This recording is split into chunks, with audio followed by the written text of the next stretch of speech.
of circuit driving. An empty racetrack is heaven, a place where you can let yourself go. No police, no speed cameras, and no chance of losing your license. To be quick around a track, which you'll have to be to win a race, you need to learn the basics. At first, you won't believe how much space you've got until you get it all wrong and find yourself running out of room and heading for the tyre wall.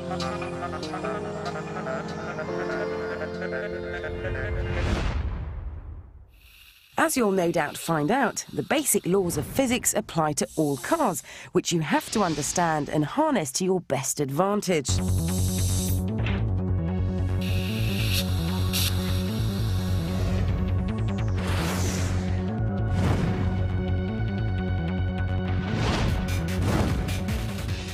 The 125 bhp Volkswagen Lupo GTI is cute and front-engined.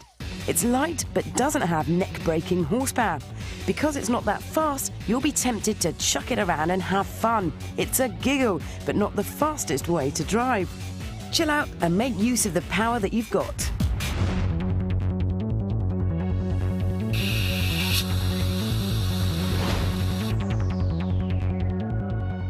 The Mercedes SL has a stomping 493 bhp right in front of your nose, and at almost 2 tons, it's almost twice the weight of the Lupo. There's stacks of tyre-burning grunt under your right foot, but as it's a heavy beast, you have to drive the SL using your head. Fling it about, and it'll be a remortgage before bedtime.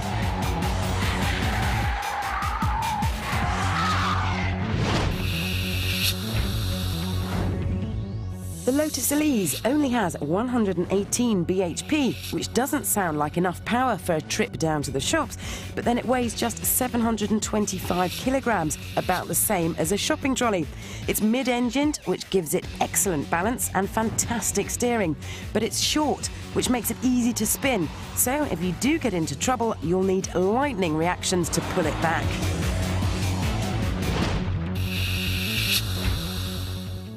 The great Ayrton Senna had a hand in developing the Honda NSX.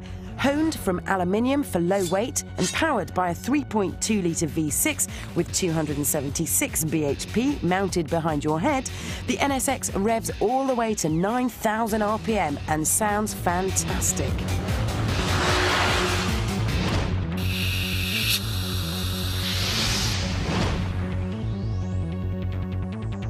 Finally, the Nissan 350Z. Front engine, rear-wheel drive, same as the SL but without the weight. Driving the Z is pure fun. It's really well balanced and great to drift. And as you can see, it looks just gorgeous.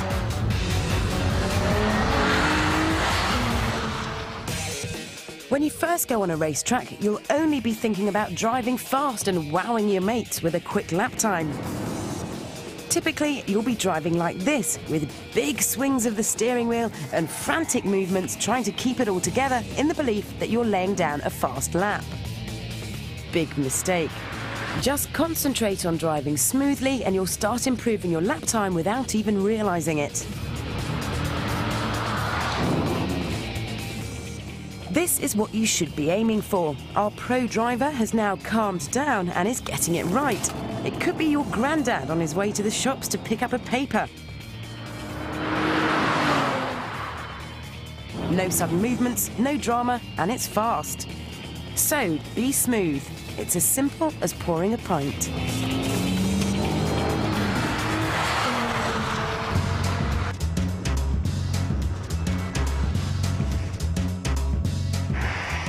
Now we've mastered the art of being smooth, we need to understand the racing line. This line is the fastest route around a circuit.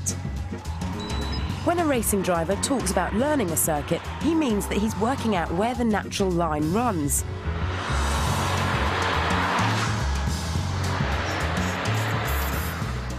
At each corner, there's a point at which you should turn the car into the bend, clip its apex, and a point at which you should exit. Gran Turismo's Kazunori talks of the racing line as an element that the car itself will define. 僕が Whenever I'm driving on a track, my attention is focused on being calm and smooth. I always aim for a smooth lap.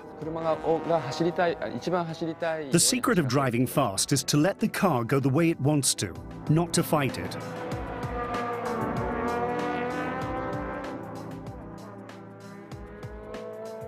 The racing line isn't necessarily the most geometrically efficient line. Rather, it's the line which the car traces when you let it lead you. Lines will be decided naturally if you follow the car's lead.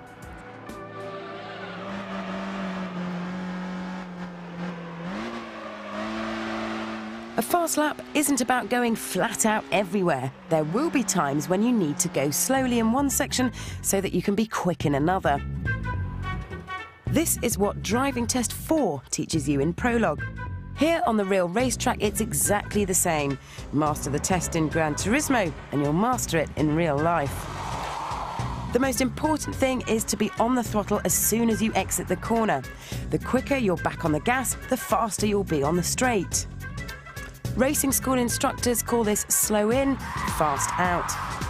Try to attack the first section of these corners with too much speed and you'll run wide. Off the track. Then you're in trouble. You'll lose loads of speed and won't get the car into the right position to take the next turn.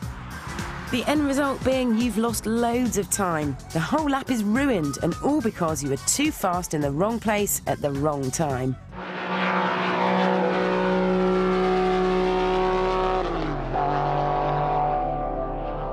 When you start driving on a track, even if you've been driving on the road for years, you don't really understand the forces that build up in a car when it's travelling at racing speeds.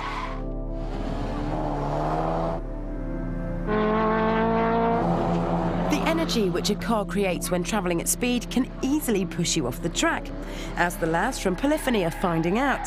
So tests like this can be both fun and a steep learning curve.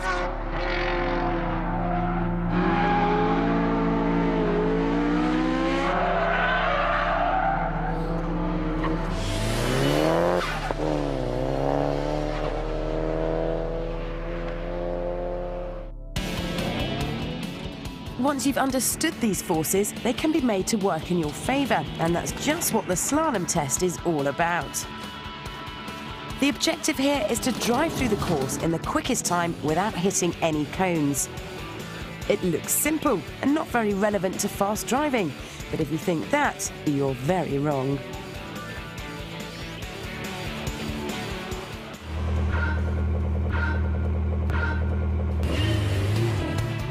The trick is to let the car flow and establish a rhythm.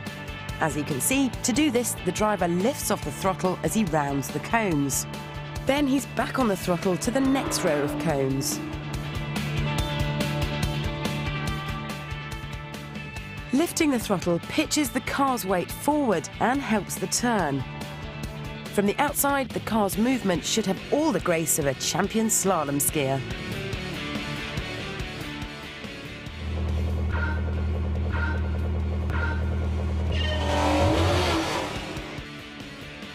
Now look what happens when the driver attacks the course without thinking, just trying to get through as quickly as possible.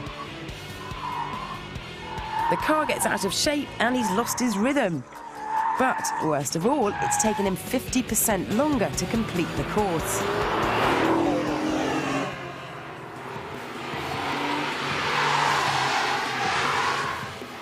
It doesn't matter how good your car is or your skill as a driver, you need to keep your concentration throughout these tests or you'll run ragged and spin out.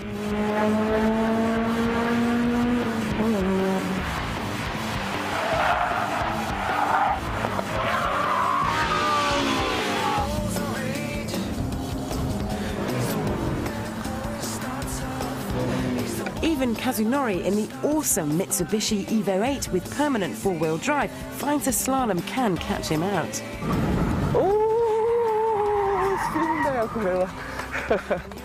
I'm sorry.